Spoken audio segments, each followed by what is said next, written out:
tiada tempat bagi kesedihan di hati mukmin. Idealnya seorang mukmin selalu sadar bahwa ia tidak sendirian dalam mengatur kehidupannya. Di sana ada Zat yang Maha Kasih, yang memiliki kuasa untuk menentukan dan mengatur kehidupannya. Kesadaran ini sangat mahal harganya, karena bila kita telah benar-benar meyakinkannya, maka kehidupan kita akan dipenuhi dengan ketenangan dan ketentraman. Ketika seorang ayah harus meninggalkan keluarganya untuk mencari nafkah dan ia tak berhenti khawatir dengan keadaan keluarganya, maka semua khawatiran itu akan sirna ketika ia mengingat firman-Nya.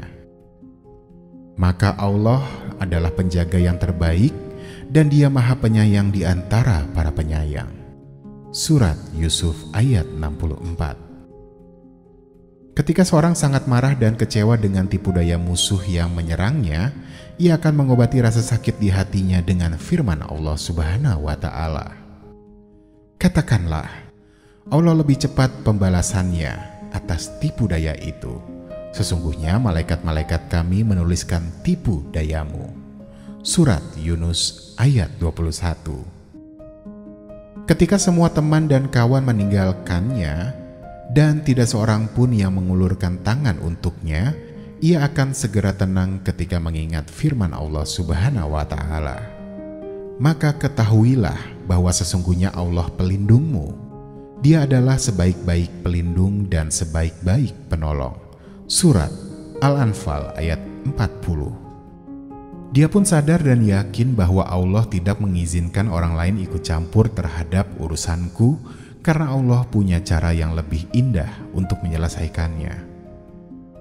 Setiap kali bisikan setan datang untuk membuatnya sedih dengan apa yang terjadi di masa lalu dan membuatnya ketakutan dengan apa yang terjadi di masa depan, saat itu firman Allah yang penuh kesejukan ini akan mengusir semua kegelisahan dan rasa takut itu. Allah Subhanahu wa Ta'ala berfirman, "Sesungguhnya orang-orang yang berkata, Tuhan kami adalah Allah, kemudian mereka meneguhkan pendirian mereka, maka malaikat-malaikat akan turun kepadanya dengan berkata, Janganlah kamu merasa takut dan janganlah kamu bersedih hati, dan bergembiralah kamu dengan memperoleh surga yang telah dijanjikan kepadamu." Surat Fussilat ayat 30.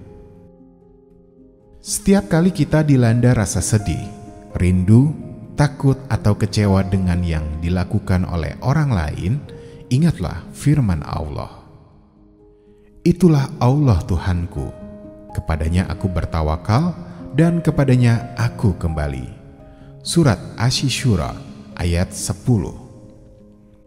Renungkan selalu ayat ini dengan penuh keyakinan bahwa Allah pasti akan menyelamatkanmu dan akan memberikan jalan keluar untukmu sebagaimana firman-Nya. Dan barang siapa bertawakal kepada Allah, niscaya Allah akan mencukupkan keperluannya. Sesungguhnya Allah melaksanakan urusannya. Sungguh Allah telah mengadakan ketentuan bagi setiap sesuatu.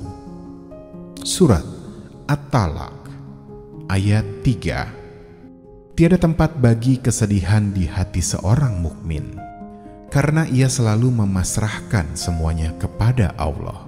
Jadikan kepasrahan kita sebagai kendaraan untuk menjalani berbagai rintangan di kehidupan ini.